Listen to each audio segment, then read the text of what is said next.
सुप्रभात। आज आप लोग का स्वागत है इस लेक्चर 1 में, इस course fundamentals of wireless communication. मेरा नाम विवेक है, मैं IIIT दिल्ली में हूँ। सो चलिए आरंभ करते हैं पहला लेक्चर। तो पहला ये प्रश्न आता है कि why you should take this course. ये कोर्स किस लिए आपको लेना चाहिए।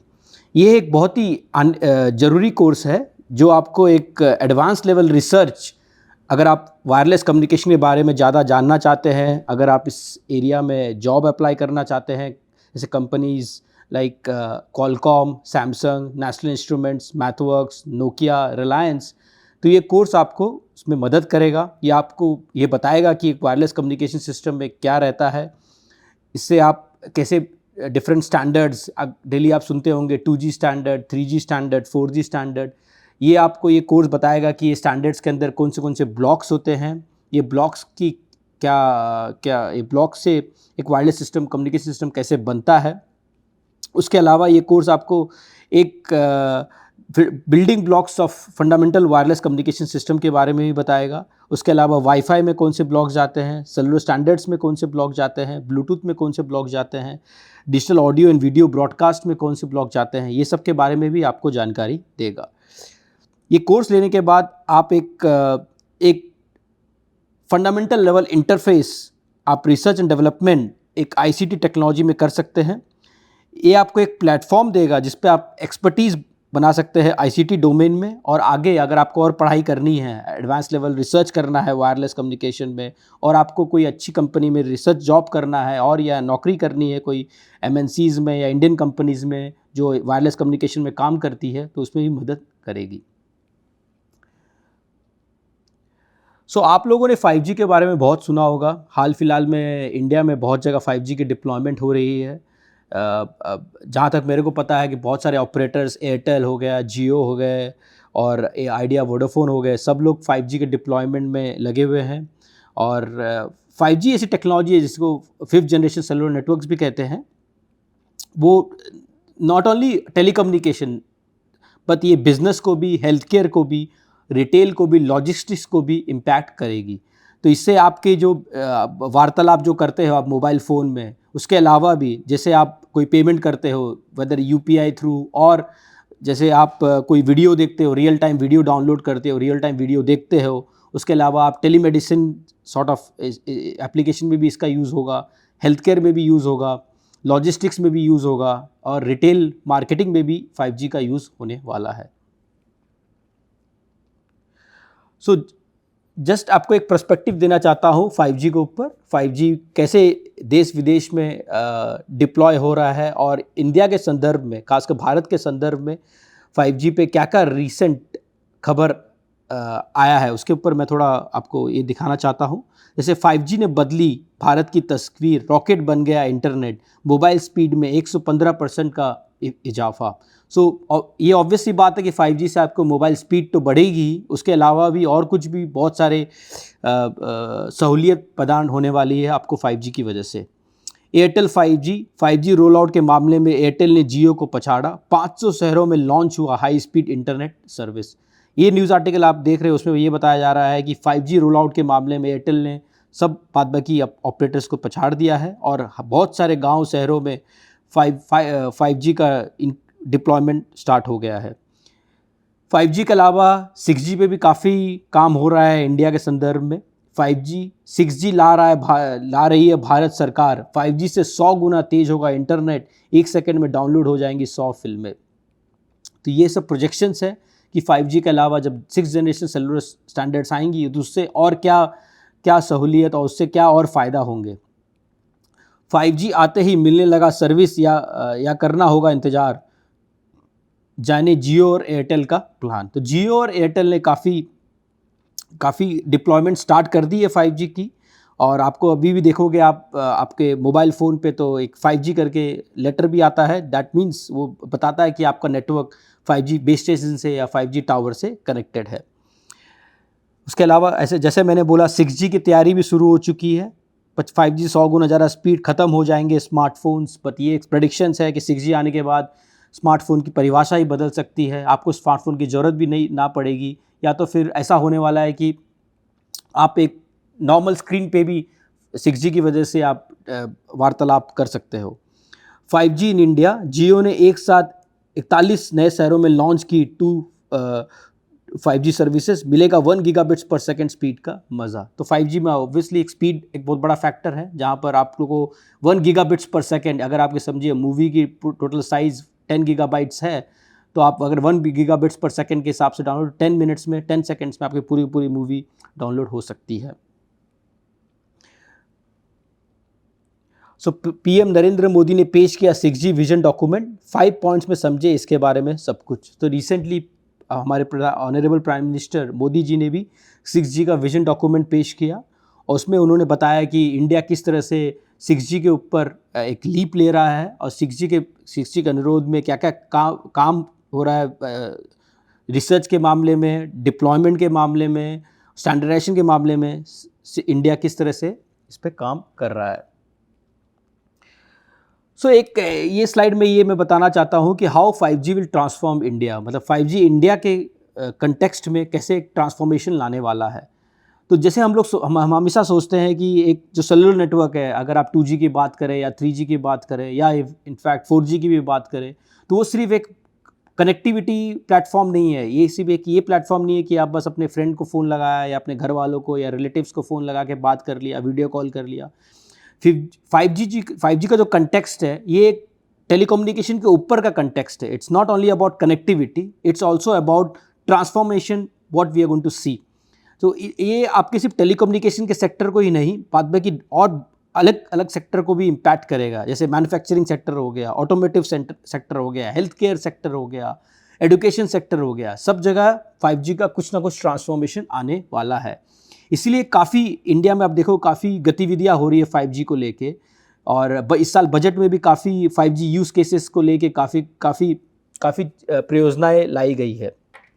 तो ये स्लाइड में जस्ट एक ऊपर तौर से बताने वाला हूँ कि कैसे 5G इंडिया में ट्रांसफॉर्मेशन लाने वाला है।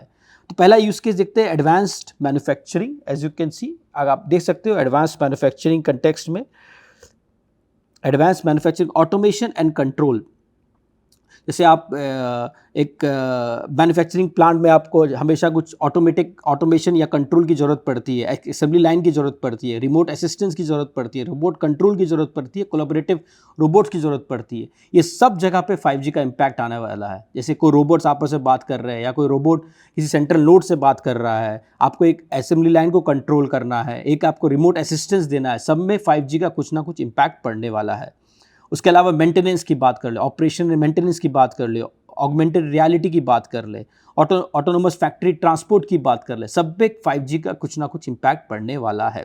और खासकर इंडिया कंटेक्स्ट में, जहाँ पर अभी मैन्युफैक्चरिंग पे काफ़ी ध्यान दिया जा रहा है, जहाँ पर बहुत सारे सेमीकंडक्टर के रिलेटेड योजनाओं का प्रत्यारोपण किया जा रहा है, वहाँ पर भी 5G का काफ़ी इम्पैक्ट पड़ने वाला है। उसके अलावा अगर हम ऑटोमोटिव सेक्टर की बात करें, जैसे आप एक कार के अंदर इंफोटेनमेंट की बात करते हैं, अल्ट्रा हाई डेफिनेशन वीडियो की बात करते हैं, इमर्सिव कंटेंट एंड एप्लीकेशन की बात करते हैं, वहाँ पर भी 5G का भी काफ़ी योगदान होने वाला है। उसके अलावा नेविगेशन, आजकल आप जहाँ भी जाते हो, एक जगह से दूसरी जगह, आप जनरली GPS का प्रयोग करते ही हो। आप GPS का ग्लोबल पोजिशनिंग सिस्टम का प्रयोग करते ही हो, उस पर भी 5G का इम्पैक्ट पड़ने वाला है। खासकर आप देखोगे GPS का ज़्यादा GPS का एक्यूरेसी ज़्यादा आउटसाइड में होती है, इंडोर में GPS की इतनी एक्यूरेसी नहीं होती है। 5G की वजह से मोस्ट लाइकली आपके इंडोर लोकलाइजेशन में भी काफ़ी इम्पैक्ट पड़ेगा। आपको हाई डेफिनेशन मैप्स मिल सकते हैं, हाई प्रिसाइज लोकेशन सर्विसेज मिल सकते हैं 5G की वजह से। इस पर भी 5G का भी काफ़ी इम्पैक्ट पड़ने वाला है। उसके अलावा ऑटोनोमस व्हीकल्स पे भी काफ़ी रिसर्च हो रहा है। गूगल ले लो, आप टेस्ला ले लो, हर कंपनी कुछ ना कुछ ऑटोनोमस व्हीकल्स का इन्वेंशन कर रही है, कुछ टेस्टिंग भी कर रही है। उस पर भी 5G का भी काफ़ी इम्पैक्ट पड़ने वाला है। अगर आप एक व्हीकुलर टू व्हीकुलर कम्युनिकेशन की बात करें, एक कार टू कार कम्युनिकेशन की बात करें, एक two wheeler to two wheeler communication की बात करें, या एक hybrid vehicle to hybrid vehicle communication की बात करें, उस पर भी 5G का काफ़ी इम्पैक्ट पड़ने वाला है। आप एक ड्राइवर को बताना चाहोगे कि ये रास्ता सही है, ये रास्ते में कंजेशन है, ये रास्ता साफ़ है, और ये रास्ते में कोई एक्सीडेंट हुआ है, या तो फिर ये आप ये बताना चाहते हो कि एक ड्राइवर को कि कि ये रास्ता मत लो, ये रास्ता लो। तो उस मामले में भी आपको एक V2V communication, car to car communication की ज़रूरत पड़ती है। उस पे भी 5G का काफ़ी इम्पैक्ट पड़ने वाला है। जैसे मैंने बताया ड्राइवर असिस्टेंस, एक आप ड्राइवर को कुछ असिस्टेंस देना चाहते हो कि रास्ते के मामले में और कुछ और इन्फॉर्मेशन देना चाहते हो, उसमें भी 5G का काफ़ी इम्पैक्ट पड़ने वाला है। उसके अलावा पोर्ट मैनेजमेंट, अभी वेदर इट्स शिपयार्ड्स और वेदर इट्स इंटरनेशनल पोर्ट्स, उस पर भी काफ़ी 5G का इम्पैक्ट पड़ने वाला। रियल टाइम मॉनिटरिंग एनालिसिस, आप 5G की वजह से एक रियल टाइम आप एक पोर्ट्स को मैनेज कर सकते हो। उसके बाद ट्रैफिक भी कंट्रोल कर सकते हो। ऑटोमेशन ऑफ सर्विस इक्विपमेंट भी 5G की वजह से कर सकते हो। उसके अलावा अगर आप एजुकेशन सेक्टर की बात करें, उसमें भी 5G का काफ़ी इम्पैक्ट पड़ने वाला है। हमने हाल फिलहाल कोविड में देखा, बहुत सारे क्लासेस ऑनलाइन शिफ्ट हो गई थी। तो आपने देखा 4G की वजह से भी बहुत लोग गाँव, हमारे देश में गाँव में, शहरों में बहुत लोग ऑनलाइन क्लास की मीडियम के माध्यम से पढ़ाई कर रहे थे। टीचर कहीं और बैठे थे और क्लासेस ऑनलाइन मोबाइल फ़ोन या लैपटॉप से लिए जा रहे थे। उस पर भी काफ़ी इम्पैक्ट पड़ने वाला है 5G की वजह से, क्योंकि आपके डेटा रेट में काफ़ी वृद्धि होने वाली है, आपकी रियल टाइम वीडियो कॉल में काफ़ी वृद्धि होने वाली है। उसकी वजह से ये smart classrooms with immersive lessons and training with augmented reality and virtual reality की वजह से एक स्मार्ट क्लासरूम का भी ये होने वाला है। स्मार्ट क्लासरूम पे भी बहुत ध्यान दिया जा रहा है और ये 5G की वजह से इसमें भी एक सॉर्ट ऑफ रेवोल्यूशन आने वाला है। आप एक 3D भी होलोग्राफिक बीम फॉर्मिंग के बारे में भी सुना होगा, जहाँ पर एक इंस्ट्रक्टर एक जगह से जगह एक ही जगह खड़े होकर मल्टीपल जगह पे अपने होलोग्राफिक बीम फॉर्मिंग की वजह से, होलोग्राफिक की वजह से मौजूद रह सकता है। उस पर भी काफ़ी इम्पैक्ट बढ़ने वाला है 5G की वजह से, बिकॉज ये एक low latency sort of a communication है। उसमें आप 5G की वजह से एक रियल टाइम इमेज और रियल टाइम ऑगमेंटेड रियलिटी और वर्चुअल रियलिटी कर सकते हो। होलोग्राफिक टेलीप्रेजेंस, जिसके बारे में बता रहा था, a teacher can be virtually beam to classroom in a remote location. जैसे होलोग्राफिक टेलीप्रेजेंस, जैसे आप या मैं यहाँ बैठा हूँ, मेरा एक इमेज, एक वर्चुअल इमेज एक किसी रिमोट गांव में या किसी शहर में एक रिमोटली टेलीकास्ट किया जा सकता है रियल टाइम के बेसिस पे। तो जिस गांव और शहर में इंस्ट्रक्टर नहीं है, मैं अपने घर पे बैठा बैठा वहाँ पर एक लेक्चर रियल टाइम के बेसिस पे दे सकता हूँ। अभी आप जैसे NPTEL लेक्चर आप देख रहे हो, NPTEल लेक्चर रिकॉर्डेड लेक्चर्स होते हैं जनरली, रिकॉर्डेड लाइव लेक्चर्स नहीं होते, रिकॉर्डेड लेक्चर्स होते हैं। आप रिकॉर्डिंग देखते हैं, उसके बाद कुछ क्वेश्चंस होंगे तो इंस्ट्रक्टर आपको उस क्वेश्चंस के आंसर्स देते हैं। बट होलोग्राफिक टेलीप्रेजेंस के बेसिस पे मैं यहाँ बैठा हूँ, रियल टाइम मेरा पूरा इमेज, पूरा ब्रॉडकास्ट सेम जैसे मैं लेक्चर दे रहा हूँ वो एक स्टूडेंट के सामने प्रस्तुत होगा और स्टूडेंट्स को कोई भी क्वेश्चंस होंगे, कोई क्वेरीज होंगे, ऑन द स्पॉट वो आंसर किए जा सकते हैं। तो उससे एक अलग ही प्रभाव पड़ेगा एजुकेशन के सेक्टर में। उसके अलावा high speed broadband, 5G fix wireless access to open up new avenues of economic growth. So high speed broadband ये अगेन एक नया ये है जहाँ पर 5G की काफ़ी उपयोग होने वाला है, खासकर रूरल एरियाज़ में। 5G की वजह से आपकी हाई स्पीड ब्रॉडबैंड होने वाले हैं। अगर आप ऑनलाइन शॉपिंग करते हो, खासकर रूरल एरियाज़ में आप देखोगे, या आपको कुछ न्यूज़ पहुँचानी है, कुछ एग्रीकल्चर रिलेटेड, कुछ और के रिलेटेड, उसकी वजह से भी 5G की वजह से काफ़ी इम्पैक्ट पड़ने वाला है। उसके अलावा जैसे मैंने बताया life sciences and health care में भी 5G का काफ़ी इम्पैक्ट पड़ने वाला है। Whether it's remote monitoring of health data, अगर आपको एक हेल्थ डेटा किसी पेशेंट के हेल्थ डेटा को आपको रिमोटली मॉनिटर करना गया, किसी पेशेंट को ही रिमोटली मॉनिटर करना है, वो 5G की वजह से हो सकता है। रिमोट कंसल्टेशन डायग्नोस्टिक भी 5G की वजह से हो सकता है। 5G बेस्ड वीडियो कॉन्फ्रेंसिंग हो सकती है, स्मार्ट एम्बुलेंस सर्विसेज हो सकती है, डिजिटल हॉस्पिटल्स का भी नया कॉन्सेप्ट आ रहा है 5G की वजह से। फार्मा मैन्युफैक्चरिंग में भी 5G का भी काफ़ी इम्पैक्ट पड़ने वाला है। उसके अलावा मीडिया एंड एंटरटेनमेंट में भी 5G काफ़ी immersive contents, augmented reality and virtual reality, उसकी वजह से भी काफ़ी media and entertainment and online gaming वगैरह में भी 5G का काफ़ी इम्पैक्ट पड़ने वाला है। Ultra high definition 4K and 8K sort of video, superior TV viewing experience, gaming के बारे में बता चुका हूँ मैं। इन स्टेडियम इमर्सिव एक्सपीरियंस, अब रियल टाइम मैच देख सकते हो एक स्टेडियम में बैठे बैठे अपने मोबाइल में कंटेंट बीम करके, उससे भी एक 5G की वजह से काफ़ी इम्पैक्ट पड़ने वाला है। अगर आप ब्रॉडकास्टिंग की बात करें, लाइव ब्रॉडकास्टिंग एंड स्ट्रीमिंग में भी 5G का काफ़ी इम्पैक्ट पड़ने वाला है। Smart infrastructure, safety and security, आप हाई डेफिनेशन सर्विलियंस कैमरास और रियल टाइम आप अपने घर को, अपने ऑफिस को भी मॉनिटर कर सकते हो। उसके अलावा स्मार्ट यूटिलिटी सर्विसेज में भी 5G का इम्पैक्ट पड़ने वाला है। सिटीजन इंगेजमेंट एंड सर्विसेज में भी high speed connectivity in public places, और इमर्सिव टूरिज्म। सो ये कुछ सेक्टर्स हैं जहाँ पर 5G का काफ़ी इम्पैक्ट पड़ने वाला है, और ऐसे जैसे जैसे 5G की डिप्लॉयमेंट और बढ़ेगी इंडिया में, आपको एक विजिबल इम्पैक्ट दिखेगा इस सब सेक्टर्स के बारे में जिसके बारे में मैं बात कर रहा था। उसके अलावा जब 6G का एडवेंट होगा, जब 6G का अराइवल होगा इंडिया में, तो ये और इम्पैक्ट और प्रोमिनेंट दिखेगा आपको 5G एंड 6G का भी। सो ये कोर्स बेसिकली जैसे मैंने बताया, ये कोर्स एक वायरलेस कम्युनिकेशन का बेसिक कोर्स है, और इस पे मैं आपको ये टॉपिक्स के बारे में ज़्यादा जानकारी दूंगा। एक तो पहले तो मैं आपको बताऊंगा एक वायरलेस कम्युनिकेशन सिस्टम होता क्या है, तार रहित सिस्टम होता क्या है। जैसे आपने बार बार सुनता होगा वायरलेस, मतलब एक वायरलेस कम्युनिकेशन सिस्टम और एक वायर्ड कम्युनिकेशन सिस्टम में बेसिक डिफरेंसेस क्या होती है, और एक वायरलेस कम्युनिकेशन सिस्टम में वायर्ड कम्युनिकेशन के मामले में और अलग अलग क्या चैलेंजेस होती है, इसके बारे में आपको इन डेप्थ में बताऊंगा पहले लेक्चर में। और ये वायरलेस कम्युनिकेशन ज़रूरी क्यों है, why it's necessary to have a wireless communication system, और पूरी दुनिया जब वायरलेस की तरफ मूव कर रही है, इसमें प्रॉब्लम्स क्या आती है, इसमें चैलेंजेस क्या आती है, ये भी मैं आपको इस कोर्स में बताऊंगा। उसके बाद मैं ये डिस्कस करूंगा वायरलेस चैनल मॉडल्स। वायरलेस में बहुत अलग अलग टाइप के चैनल मॉडल्स होते हैं। जैसे आप एक ट्रांसमीटर ले लो, एक टावर या बेस स्टेशन ले लो, और आपका मोबाइल फ़ोन ले लो। समझो मैं उसको एक रिसीवर बोलूँगा, जैसे एक ये, और एक टावर समझो ऐसा एक टावर है। एक टावर से और एक मोबाइल फ़ोन के बीच में कम्युनिकेशन होता है, इसको हम लोग जनरली डाउनलिंक बोलते हैं। और एक मोबाइल फ़ोन से जब टावर के बीच में कम्युनिकेशन होता है, हम जनरली इसको अपलिंक बोलते हैं। जब ये कम्युनिकेशन एक वायरलेस मीडियम की वजह से होता है, जब कोई वायर्ड नहीं होता ट्रांसमीटर रिसीवर, जब आप देखते होंगे जब आपका मोबाइल फ़ोन से आप बात कर रहे हो, या लैपटॉप से आप कोई डेटा डाउनलोड कर रहे हो एक्सेस पॉइंट से, या वाईफाई एक्सेस पॉइंट से, या ब्लूटूथ भी ले लो, ब्लूटूथ या इंफ्रारेड, ये सब वायरलेस मीडियम के एग्जाम्पल्स है। तो ये सब एक सिंस ये वायरलेस मीडियम से हो रहा है, तो ये डिफरेंट टाइप्स ऑफ चैनल्स होते हैं इसमें। मैं इसके बारे में और डिटेल में आपको नेक्स्ट लेक्चर या नेक्स्ट लेक्चर में डिटेल्स में बताऊंगा, बट इसको बोलते हैं एक वायरलेस चैनल।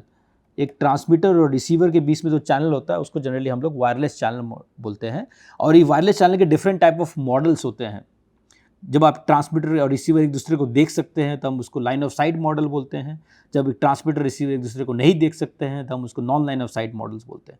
इसके बहुत अलग अलग तरीके परिभाषा है, इसके अलग अलग चैलेंजेस हैं, अलग अलग वेज में हम इनको मॉडल करते हैं। उसके बारे में मैं आपको डिटेल जानकारी सेकेंड वीक में दूंगा।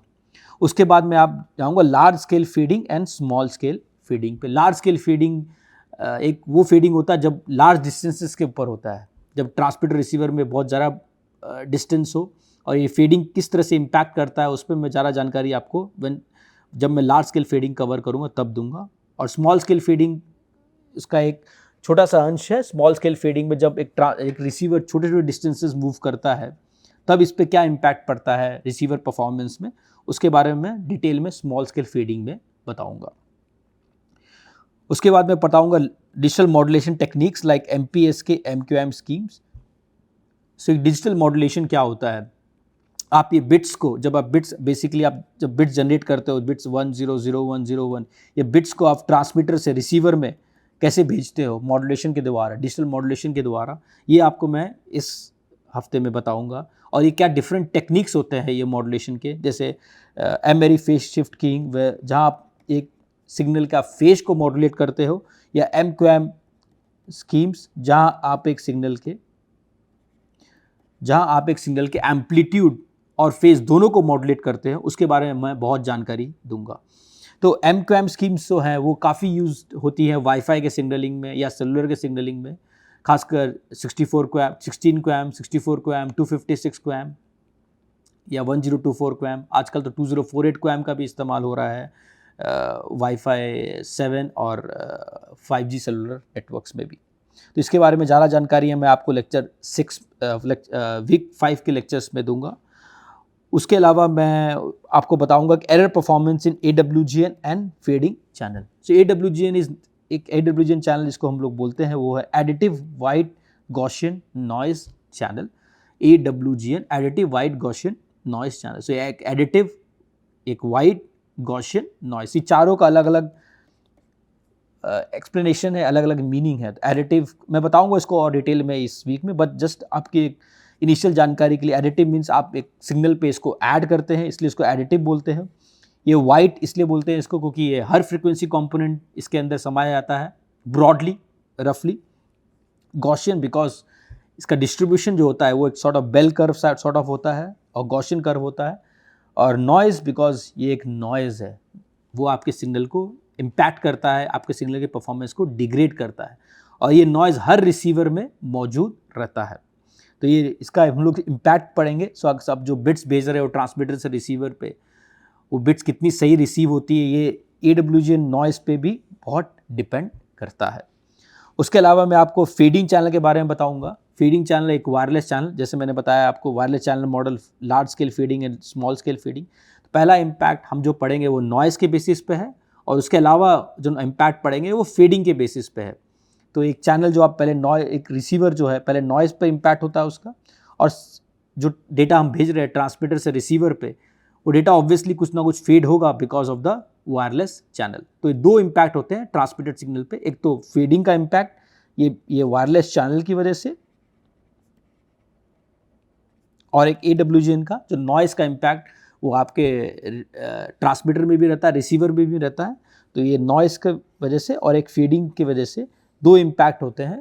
उसकी वजह से आपके रिसीवर पे जो ट्रांसमिटेड इंफॉर्मेशन है वो मे बी वो करेक्टली डिटेक्ट नहीं हो पाएंगे। तो ये दोनों का इम्पैक्ट हम पढ़ेंगे एक इन दिस कोर्स ऑल्सो, मतलब इस कोर्स में भी हम इन दोनों का इम्पैक्ट भी पढ़ेंगे कि है ये कैसे आपके ट्रांसमिटेड सिग्नल में एरर लाते हैं। Capacity of a wireless channel, इस पर मैं आपको थोड़ी जानकारी दूंगा सैनन हार्टली कैपेसिटी थ्योरम के माध्यम से, जहां एक ये बताया गया कि आप एक वायरलेस चैनल में कितना मैक्सिमम डेटा रेट भेज सकते हो। तो ये एक थ्योरेटिकल लिमिट है, ये एक थ्योरेटिकल लिमिट सेट करता है, उसके ऊपर आप डेटा रेट एक चैनल के ऊपर से नहीं भेज सकते विदाउट एनी एरर। सो ये इसके बारे में मैं आपको थोड़ी जानकारी इस कोर्स में दूंगा। उसके अलावा basics of multiple access techniques. So basics में जैसे मैं आपको बताऊंगा frequency division multiplexing access, time division multiplexing access, code division multiplexing access, orthogonal frequency division multiplexing access के बारे में भी मैं आपको जानकारी दूंगा। ये डिफरेंट मल्टीपल एक्सेस टेक्निक्स है। इससे आप एक समय पे मल्टीपल यूजर्स के साथ एक बेस स्टेशन बात कर सकता है। तो आप जैसे या तो आप हर एक यूज़र को एक फ्रीक्वेंसी स्लॉट दे दो, या हर एक यूज़र को एक टाइम स्लॉट दे दो, या तो हर एक यूज़र को एक कोड दे दो, कोड डिवीजन मल्टीप्लेक्सिंग एक्सेस, या तो OFDM है जहाँ पर आप हर एक यूज़र को एक टाइम फ्रीक्वेंसी रिसोर्स ब्लॉक दे दो, उसके माध्यम से वो बेस स्टेशन के साथ या तो एक्सेस पॉइंट के साथ बात कर सकता है। तो ये basically segregation between different users, आप हर एक यूज़र को कैसे कैसे अलग तरीके से बेस स्टेशन से बातचीत करवा सकते हो, इस पर ज़्यादा ध्यान दिया जाएगा इस टॉपिक पे। उसके अलावा मैं आपको कोर्स के अंतिम में आपको एक बेसिक्स जानकारी दूंगा कि एक 2G सिस्टम क्या होता है, एक 3G सिस्टम क्या होता है, एक 4G सिस्टम क्या होता है, और एक 5G सिस्टम क्या होता है। और ये सब सिस्टम्स है जैसे 2G, 3G, 4G और 5G, इनमें बेसिक डिफरेंसेस क्या होते हैं। आपने आज तक तो बहुत सुना होगा कि 2G ये है, 3G ये है, 4G ये है, 5G में डेटा रेट ज़्यादा होता है, 4G में डेटा रेट 3G से ज़्यादा होता है, बट 5G से कम होता है, 5G में ये होने वाला, ये डिफरेंसेस है। बट मैं आपको टेक्निकल डिफरेंसेस बताऊँगा जो एक 2G सिस्टम में और एक 3G सिस्टम में और एक 4G सिस्टम में और एक 5G सिस्टम में होता है, और उसकी वजह से इस पर क्या इम्पैक्ट होता है। एक 5G सिस्टम का डेटा रेट 2G सिस्टम से बेहतर क्यों होता है, या एक 4G सिस्टम का डेटा रेट 3G सिस्टम से बेहतर क्यों होता है। 5G में क्या अलग डिफरेंस है जो 4G में नहीं था, या 4G में क्या ऐसा था जो 2G में नहीं था या 3G में नहीं था, वो मैं आपको इसकी बेसिक जानकारी इस टॉपिक में दूंगा। उसके अलावा एक पैरेलल जानकारी मैं आपको वाईफाई और वायरलेस लोकल एरिया नेटवर्क, जिसको वायरलेस लैन भी बोलते हैं, उसके बारे में भी जानकारी दूंगा। ये टिपिकली IEEE स्टैंडर्ड्स है। आजकल हर घर पे, एटलीस्ट अर्बन एरियाज में आप देखोगे हर घर पे एक वायरलेस एक्सेस पॉइंट है। वायरलेस एक्सेस पॉइंट है जहाँ पर आप वाईफाई के माध्यम से इंटरनेट कनेक्टिविटी करते हो। तो एक जो वाईफाई का आप राउटर देखोगे, बहुत वाईफाई राउटर सन 2000 से है, और उसके अलावा उसमें काफ़ी वृद्धि हुई है। जैसे सेलुलर में 2G से आज हम 5G पे है, वैसे ही वाईफाई में IEEE 802.11 ए स्टैंडर्ड जो स्टार्टिंग में लॉन्च हुआ था, बी और ए स्टैंडर्ड, और आज हम IEEE 802.11 ए स्टैंडर्ड में पहुंच गए। इसमें भी काफ़ी वृद्धि हुई है वाईफाई के राउटर में भी। अगर आप कोई पुराना राउटर लो, उसमें आपको मैक्सिमम डेटा रेट कुछ 2 मेगाबिट्स पर सेकेंड या 5 मेगाबिट्स पर सेकेंड तक मिल सकता है। बट आजकल के जो राउटर्स है, खासकर वाईफाई राउटर्स, वो आपको 50 मेगाबिट्स और 100 मेगाबिट्स तक भी डेटा रेट सपोर्ट कर लेते हैं। तो उसमें भी काफ़ी वृद्धि हुई है सन 2000 से और 2022 तक। उसमें भी मैं आपको बताऊंगा कि उसमें क्या चेंजेस हुए हैं डिफरेंट स्टैंडर्ड्स में। बी, इसमें भी काफ़ी स्टैंडर्ड्स आए हैं, बी, ए, जी, एन, ए सी, ए एक्स, और हाल फिलहाल में ए वाई का भी प्रपोजल आया हुआ है। तो इसमें भी क्या वृद्धि हुई, वाईफाई में भी क्या चेंजेस हुए हैं, वो भी मैं इस कोर्स के माध्यम से आपको बताऊंगा। चलिए फिर आरंभ करते हैं ये कोर्स। और इस कोर्स के बारे में मैं, और टेक्स्ट बुक्स के बारे में मैं थोड़ी जानकारी देना चाहूँगा। टेक्स्ट बुक्स में मैं बेसिकली ये 2 बुक रेफ़र करूँगा। एक तो wireless communication principles in practice by T rapport. ये काफ़ी फंडामेंटल बुक है और ये बहुत सालों से है और ये हर जगह उपलब्ध मिल जाएगा आपको। ऑनलाइन प्लेटफॉर्म्स में मिल जाएगी, या लाइब्रेरी में भी मिल जाएगी आराम से। और उसके अलावा एक और बुक है वायरलेस कम्युनिकेशन बाय एंड्रिया गोल्सोबिथ। ये भी काफ़ी अच्छी बुक है वायरलेस के बारे में ज़्यादा जानकारी अगर आपको प्राप्त करनी है तो ये 2 बुक तो फंडामेंटल बुक्स है। उसके अलावा मैं आपको IEEE जर्नल पेपर्स और मैगजीन्स के कुछ आर्टिकल्स भी दिखाऊंगा, जहां आपको और जानकारी मिलेगी डिफरेंट स्टैंडर्ड्स के बारे में, डिफरेंट वाईफाई स्टैंडर्ड्स के बारे में, डिफरेंट सेलुलर स्टैंडर्ड्स के बारे में, और एक वायरलेस मीडियम के बारे में। उसके लिए मैं जो एडवांस लेवल पेपर्स और मैगजीन्स जो IEEE के हैं और अदर सोर्सेज के हैं, इंटरनेट सोर्सेज के, उसके बारे में भी मैं आपको जानकारी दूंगा। सो ये स्लाइड में हम देखेंगे इवोल्यूशन ऑफ 5G और वाईफाई। सो आप देखोगे 1995 में फर्स्ट स्टैंडर्ड्स ऑफ GSM आए थे, और उसी सेम टाइम में, ऑलमोस्ट सेम टाइम में, फर्स्ट स्टैंडर्ड्स ऑफ वाईफाई भी आए थे। ये IEEE की वजह से आए थे और ये एक एसोसिएशन है जिसको हम 3GPP के नाम से भी जानते हैं, थर्ड जनरेशन पार्टनरशिप प्रोजेक्ट। उन्होंने first generation of standards of global system mobile communication का ये लाया था। उसके अलावा आप देखोगे 1995 से अगर हम आगे बढ़ते, 2 वेरिएशन आए GSM के। एक हम जिनको GPRS बोलते हैं, GPRS यानी जनरल पैकेट रेडियो सर्विस,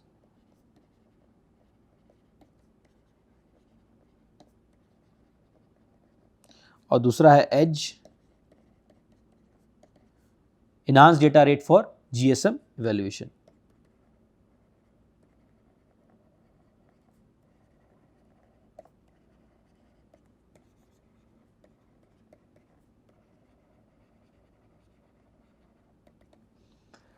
सो इन दोनों का ये GPRS को 2.5 GB, बहुत लोग 2.5 GB बोलते हैं। तो देखोगे 1995 से GSM का जब से स्टार्ट हुआ, उसके बाद पहले एज आया, फिर GPRS आया, उसके बाद अराउंड 2010 3G का आविष्कार हुआ, उसके बाद उसमें थोड़ी वृद्धि हुई, हाई स्पीड पैकेट एक्सेस आया, उसके बाद आया first set of 4G standard LTE long term evolution, इसको कभी कभी 3.5 GB बोला जाता है। उसके बाद LTE एडवांस आया, लॉन्ग टर्म इवोल्यूशन एडवांस, 2020 के आसपास। और उसके बाद अराउंड 2020 के बाद 5G का फर्स्ट फेज लॉन्च हुआ, उसके बाद 5G फेज 2, और अब हाल फिलहाल में 5G फेज 3 भी लॉन्च होने वाला है। सिमिलरली अगर आप देखोगे IEEE का वाईफाई स्टैंडर्ड्स फर्स्ट 802.11 आया, फिर 802.11b आया। This was based on direct sequence spread spectrum DSSS। उसके बाद IEEE 802.AG, उसके बाद 802.N, फिर 802.11AC, फिर 802.11AD, फिर 802.11AX एंड IEEE 802.11AY का भी ये हुआ। तो हम लोग अभी जो फेज़ जिस जनरेशन में है वो टिपिकली सेलुलर नेटवर्क के मामले में हम लोग अभी 5G के जनरेशन में है, और वाईफाई के मामले में अगर आप देखो तो इसको हम लोग वाईफाई 6 भी बोलते हैं, और in terms of standards we call it IEEE 802.11ax। So एक चीज़ इस स्लाइड में मैं दिखाना चाहूँगा कि फर्स्ट जी और 4G और अभी 5G में बेसिक डिफरेंसेस क्या है। 1G का जब लॉन्च हुआ था, फर्स्ट, जिसको फर्स्ट जनरेशन सेलुलर नेटवर्क्स भी बोलते हैं, और ये बेसिकली AMPS सिस्टम भी बहुत लोग इसको बोलते हैं, एडवांस मोबाइल फोनिक सिस्टम। ये प्राइमरीली वॉइस के लिए था, एनालॉग वॉइस के लिए था। 1980s में इसका लॉन्च हुआ था। ये प्राइमरी एनालॉग वॉइस के लिए था। उसके बाद आया 2G सिस्टम। सो 2G ने थोड़ा रेवोल्यूशन लाया, जो आपके वॉइस कम्युनिकेशन थोड़ी इंप्रूवमेंट हुई, because it was a digital communication system. इसमें आप GMSK का यूज़ हुआ था, गॉसियन मिनिमम शिफ्ट की, और इसमें TDMA/FDMA का भी यूज़ हुआ था। इसलिए इसकी परफॉर्मेंस थोड़ी 1G सिस्टम से काफ़ी बेटर थी, और ये काफ़ी वाइड स्प्रेड भी था इंडिया में। इंडिया में फर्स्ट सिस्टम जो आए थे वो 2G सिस्टम्स ही आए थे। Efficient voice to reach billions. उसके बाद जब लोगों को महसूस हुआ, इसमें SMS चीज़ भी बहुत फेमस हुई थी, short message services, if you remember, अगर आपको याद है, इसमें SMS के बल्क पैकेजेस भी आया करते थे। उसके बाद आया 2G के बाद आया 3G सिस्टम, जिसमें डेटा पे थोड़ा ध्यान ज़्यादा दिया गया, जहाँ पर 2000 के अराउंड में आया था। ये वायरलेस इंटरनेट में आप देखोगे GPS, और आपको याद है स्काइपी कॉल्स वगैरह, ये 3G के माध्यम से होते थे। ये नाउ फोकस शिफ्टेड, मतलब फोकस जो पहले वॉइस पे था, अब डेटा की तरफ शिफ्ट हो गया। उसके बाद आया 3G के बाद आया 4G सिस्टम्स। 4G सिस्टम्स में आप देखोगे तो ब्रॉडबैंड पे काफ़ी फोकस हो गया था, मोबाइल ब्रॉडबैंड पे काफ़ी फोकस हुआ। इसमें आप देखोगे तो 2010 मोबाइल ब्रॉडबैंड, जब आप एक नॉर्मल 4G सिस्टम की वजह से आप एक व्हाट्सअप कॉल कर सकते हो, आप रियल टाइम मूवी देख सकते हो, रियल टाइम मैच दे सकते हो, रियल टाइम लेक्चर ले सकते हो, ये सब 4G सिस्टम की बदौलत ही पॉसिबल हुआ है। 4G के बाद अभी हम जिस जनरेशन में हैं उसे 5G कहते हैं। तो जैसे मैंने आपको पहले बताया, 5G सिस्टम ये सिर्फ कम्युनिकेशन के लिए नहीं, बट आपके ट्रांसपोर्ट, आपके लॉजिस्टिक्स, आपकी एयर ट्रेवल, आपके मोबाइल फ़ोन, आपके लैपटॉप, आपकी connectivity, general climate and everything पे भी इम्पैक्ट करेगा। So it's not only about telecommunication, जैसा बोला इसको, it's about massive machine type communication, it's about ultra reliable low latency communication, और ऑब्वियसली इनहांस्ड मोबाइल ब्रॉडबैंड। सो EMBB basically enhanced mobile broadband है, MMTC basically massive machine type communication है, और URLLC basically ultra reliable low latency communication है। तो ये 3 main pillars है 5G के, जिस पे ज़्यादातर लोग काम कर रहे हैं। URLLC, EMBB और MMTC. So why and what is 6G? Mobile communication have driven societal change in 20 year cycle. जैसे मैंने आपको बताया, थोड़ा मैं पर्सपेक्टिव 6G के बारे में भी देना चाहूँगा। तो फर्स्ट जनरेशन और 2 जनरेशन, जैसा मैंने बोला, बेसिकली ये वॉइस के लिए ज़्यादा जाना जाता था, जहाँ पर वॉइस पे ज़्यादा ध्यान दिया गया। आप एक फ्रेंड से, रिलेटिव से वॉइस कॉल करके बात कर सकते थे। उसके बाद आया 3G एंड 4G, जहाँ डेटा पे ज़्यादा ध्यान दिया गया, क्योंकि लोगों को महसूस हुआ data is new oil also, बहुत लोग बोलते हैं, तो डेटा पे ज़्यादा ध्यान दिया गया। Millions of mobile broadband users, millions of voice users 1G and 2G में, 3G 4G, billions and billions of mobile broadband users. अब 5G और 6G पे यूजर्स के अलावा थिंग्स, जैसे हम लोग इंटरनेट ऑफ थिंग्स भी बोलते हैं, इंडस्ट्री 4.0,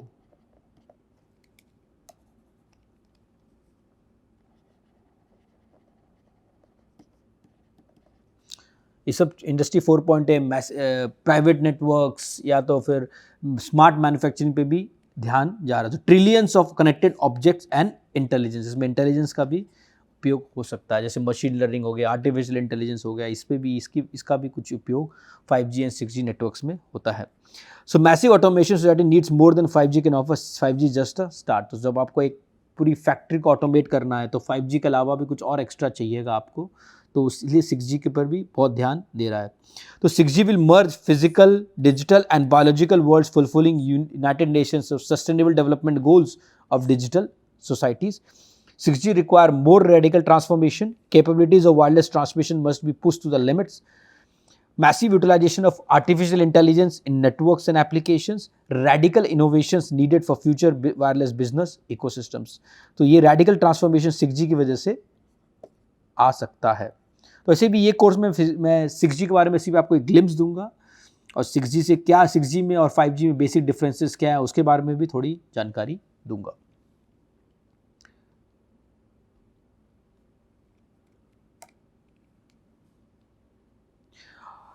तो थोड़ा मैं history of telecom in India में ज़्यादा डिटेल्स में नहीं जाऊंगा, बट आप देखोगे 1902 में फर्स्ट केबल टेलीग्राफ, अब तो टेलीग्राफ बंद हो गया है, आपने हाल फिलहाल में न्यूज़ सुना होगा। तो 1902 के पहले basically telegraph was a main medium of transmission.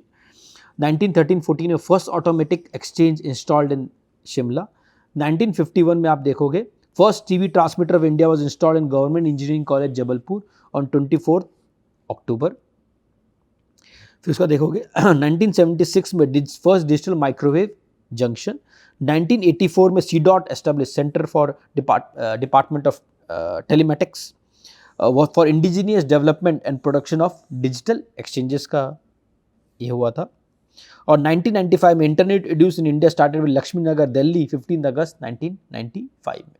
तो इंडिया में फर्स्ट सेट ऑफ इंटरनेट आप देखोगे 1995 के आसपास आया था। और 1995 में भी first mobile telephone service started on non commercial basis on 15 अगस्त 1995 इन दिल्ली। ये दो चीज़ इंडिया में 1995 में हुई थी।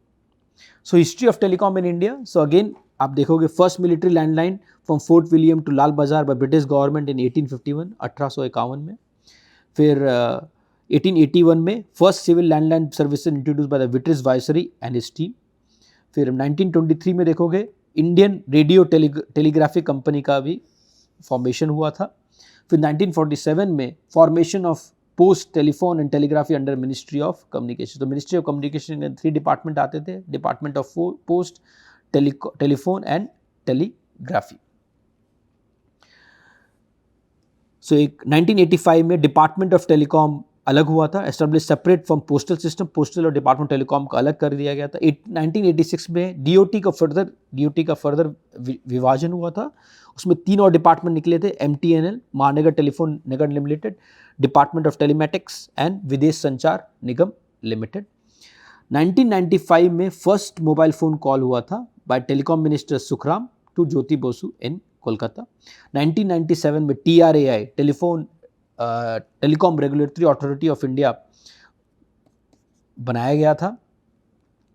फिर cellular service launch, new telecom policy is adopted. 1999 में सेलुलर सर्विसेज लॉन्च हुई थी इंडिया में। 2000 में DOT becomes a corporation, it is named as BSNL।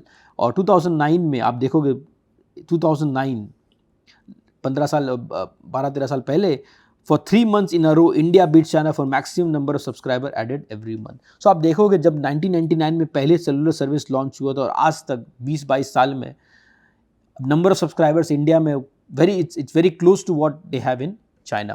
तो एक सॉर्ट ऑफ एक्सपोनेंशियल ग्रोथ हुआ है इंडिया में मोबाइल सर्विसेज को लेके। तो ये सब नेशनल टेलीकॉम पॉलिसी का विजन है।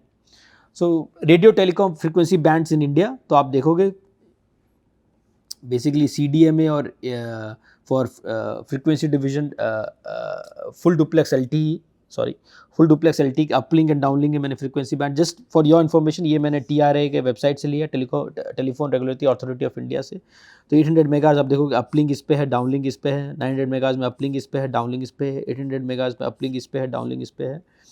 और ये सब फ्रीक्वेंसी बैंड डिफरेंट ऑपरेटर्स को एलोकेट किया गया है so that they can provide mobile services in India. So impact of telecom sector on the economy, ऐसे मैंने पहले ही बता चुका हूँ कि 5G how 5G is going to bring transformation in India. तो एक टेलीकॉम सेक्टर का जनरल इम्पैक्ट कैसे पड़ता है इंडियन इकोनॉमी में, ये आपने बहुत बार सुना भी होगा कि telecom sector is a most important sector in India as far as connectivity is concern. तो एक बिजनेस एफिशिएंसी के मामले में, एनहांस इंफॉर्मेशन फ्लो के मामले में, डिफ्यूजन ऑफ इनोवेशन व बेटर एक्सेस टू मार्केट्स के मामले में, इन्वेस्टमेंट ऑफ कैपिटल के मामले में, जनरेशन ऑफ एम्प्लॉयमेंट के मामले में और production of goods and services के मामले में, हर जगह आपके टेलीफोन सेक्टर का इम्पैक्ट पड़ता है। आप जैसे मैंने पहले बताया UPI, आप डिजिटल पेमेंट्स करते हो, वेदर पेटीएम से करते हो, फ़ोनपे से करते हो, UPI के बदौलत करते हो, तो हर जगह एक टेलीकॉम सेक्टर इन्वॉल्व है। बिकॉज अल्टीमेटली जो ट्रांजेक्शन हो रहा है वायरलेस लिंक थ्रू हो रहा है, वो एक वहाँ पर भी टेलीकॉम सेक्टर इन्वॉल्व है। E-कॉमर्स, आप कोई भी चीज़ खरीदते हो, अमेजॉन से खरीदते हो, फ्लिपकार्ट से खरीदते हो या कोई और प्लेटफॉर्म से खरीदते हो, वहाँ पर भी टेलीकॉम सेक्टर इन्वॉल्व है। डिजिटल एग्रीकल्चर, आप रिमोट सेंसिंग करते हो, आप रिमोट सॉइल मॉनिटरिंग करते हो, इसमें भी टेलीकॉम सेक्टर इन्वॉल्व है। E-लर्निंग ऑब्वियसली, इसमें भी टेलीकॉम सेक्टर इन्वॉल्व है। आप ऑनलाइन क्लासेस करते हो, इसमें भी टेलीकॉम सेक्टर इन्वॉल्व है। E-हेल्थ, telemedicine, remote monitoring of patient, इसमें भी टेलीकॉम सेक्टर इन्वॉल्व है। So wireless data usage India में 2021 का डेटा है, बट ये आप देखोगे जैसे टोटल वायरलेस डेटा यूसेज जो आप देखो 2G अब इंडिया में जैसे जैसे जैसे 4G का डिप्लॉयमेंट बढ़ गया है, तो ऑब्वियसली बात है कि जो मैक्सिमम डेटा यूसेज हो रहा है वो 4G की वजह से ही हो रहा है, ये आप इसमें से भी देख सकते हो। और मैक्सिमम तीनों को मिला दिया जाए 2G 3G एंड 4G, तो ये ब्लू कर्व बनेगा। बट आप देखो maximum content what people are nowadays using, और ज़्यादातर लोग बेसिकली 4G का इस्तेमाल ज़्यादा कर रहे हैं। अब ये 5G का आने के बाद हो सकता है चेंज हो जाए, बट ये 2021 का डेटा के हिसाब से आप देखोगे तो अब मोस्टली हर कोई वेदर रूरल एरिया में हो या अर्बन एरियाज़ में हो, ये 4G का ही इस्तेमाल किया जा रहा है मैक्सिमम जगह पे। सो एक वायरलेस कम्युनिकेशन सिस्टम की जानकारी देने के पहले मैं थोड़ा आपको एक इलेक्ट्रोमैग्नेटिक स्पेक्ट्रम के बारे में थोड़ी जानकारी देना चाहूँगा। इलेक्ट्रोमैग्नेटिक स्पेक्ट्रम ये बहुत इंपॉर्टेंट चीज़ है। जैसे आप एक वाईफाई सिग्नल लेते हो या एक सेलुलर सिग्नल लेते हो, एक वाईफाई सिग्नल जनरली 2.4 गीगाहर्ट्ज़ में या तो 5 गीगाहर्ट्ज़ में या तो आजकल 6 गीगाहर्ट्ज़ में भी ट्रांसमिशन होता है। एक सेलुलर का होता है 800 मेगाहर्ट्ज़ हो सकता है, 1800 मेगाहर्ट्ज़ हो सकता है, 2.1 गीगाहर्ट्ज़ हो सकता है। तो हर एक कम्युनिकेशन सिस्टम के लिए एक फ्रीक्वेंसी बैंड एलोकेट किया जाता है। जैसे आप देखोगे यहाँ पर, जैसे एक फ्रीक्वेंसी, अगर आप एक frequency band, complete frequency band लेते हो, तो वो एक 0 हर्ट्ज़ 1 हर्ट्ज़ से लेके सॉर्ट ऑफ इनफाइनाइट तक जा सकता है, बट यहाँ पर 1 ज़ेटा हर्ट्ज़ तक रेस्ट्रिक्ट किया गया है। तो उसके करस्पॉन्डिंग एक वेवलेंथ होता है, और ये इक्वेशन काफ़ी फेमस है, F = n/λ। सॉरी,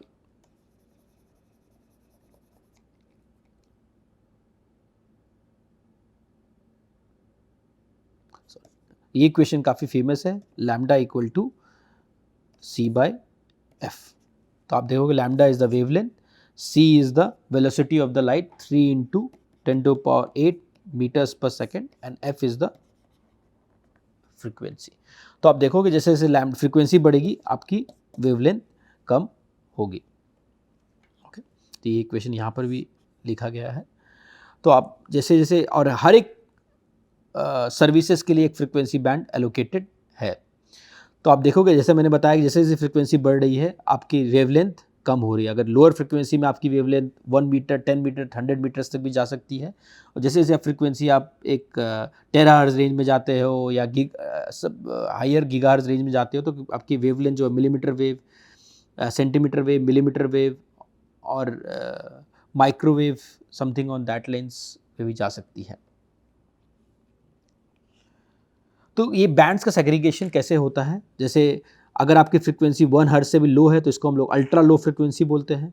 अगर 1 हर्ट्ज़ और 3 किलो हर्ट्ज़ के बीच में है तो एक्सट्रीमली लो फ्रीक्वेंसी बोलते हैं, और इसका कॉरस्पॉन्डिंग वेवलेंथ 300 मिलीमीटर से लेके 300 मेगामीटर से लेके 300 मेगामीटर से लेके 100 किलोमीटर तक जा सकती है for ultra low frequency to extremely low frequency. उसके बाद आता है वेरी लो फ्रीक्वेंसी, उसकी वेवलेंथ, उसकी फ्रीक्वेंसी 3 किलोहर्ट्ज़ से 30 किलोहर्ट्ज़ के बीच में होती है, और उसकी वेवलेंथ 100 किलोमीटर से 10 किलोमीटर्स के बीच में होती है। फिर वेरी लो फ्रीक्वेंसी के बाद आता है लो फ्रीक्वेंसी, 30 किलोहर्ट्ज़ से 300 किलोहर्ट्ज़ के बीच में लो फ्रीक्वेंसी हम जनरली बोलते हैं, और उसकी वेवलेंथ 10 किलोमीटर से 1 किलोमीटर के बीच में होती है।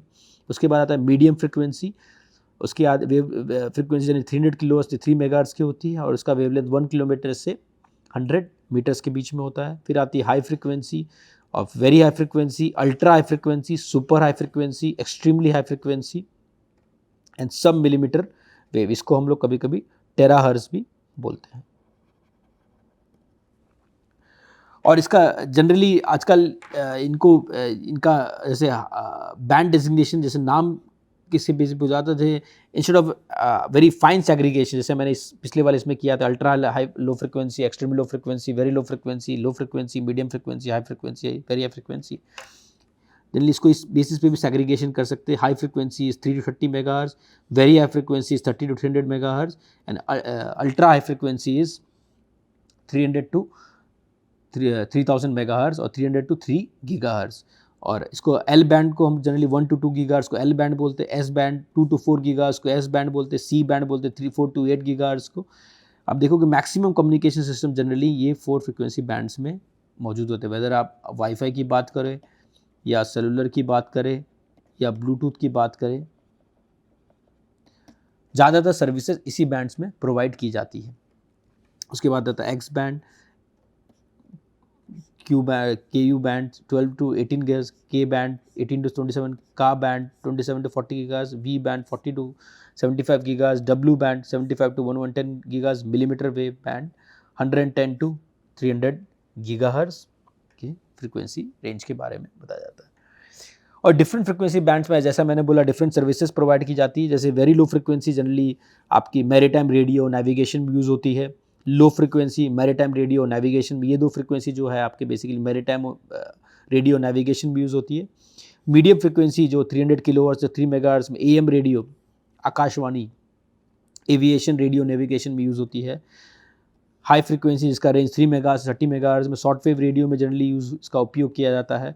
30 मेगाहर्ट्ज़ से 300 मेगाहर्ट्ज़ इसको वेरी हाई फ्रीक्वेंसी टेलीविज़न और एफएम रेडियो तो 98.1 वगैरह वगैरह जो आप सुनते हो वो जनरली इस फ्रीक्वेंसी बैंड में मौजूद हो 30 मेगाहर्ट्ज़ टू 300 मेगाहर्ट्ज़ के बीच में। फिर ultra high frequency television, mobile phones, general global positioning system, wifi and 4G, जैसे मैंने पहले ही बताया था कि 300 मेगाहर्ट्ज़ से 3 गीगाहर्ट्ज़ और 5 गीगाहर्ट्ज़ से 8 गीगाहर्ट्ज़ तक basically all the maximum services आप देखोगे सेलुलर का या तो वाईफाई का या तो ब्लूटूथ का इसी बैंड का उपयोग किया जाता है। उसका देखोगे super high frequency generally satellite communications और इसमें वाईफाई का भी आजकल उपयोग हो रहा है। जैसे 5 गीगाहर्ट्ज़ का बैंड ले लो आप या 6 गीगाहर्ट्ज़ का बैंड ले लो, वो भी वाईफाई मौजूद रहता है उसमें। और अगर देखो रेडियो एस्ट्रोनॉमी सैटेलाइट कम्युनिकेशंस, ये एक्सट्रीमली हाई फ्रीक्वेंसी इसमें उपयोग होती है। आजकल ये भी चल रहा है कि जो ये बैंड है 30 गीगाहर्ट्ज़ और 300 गीगाहर्ट्ज़ के बीच में बैंड, इसको भी कम्युनिकेशन एप्लीकेशन जैसे सेलुलर नेटवर्क्स के लिए यूज़ किया जा सकता है। इसको हम जनरली बोलते हैं millimetre wave transmission, millimetre wave transmission. और इस पे काफ़ी रिसर्च चल रहा है। इनफैक्ट 5G फेज़ 3 में, 5G फेज़ या 2 या 3 में मिलीमीटर वेव के लिए भी अलग से प्रोविज़न किया गया है, जहां आप एक short range communication millimetre wave band की वजह से फैसिलिटेट कर सकते हैं।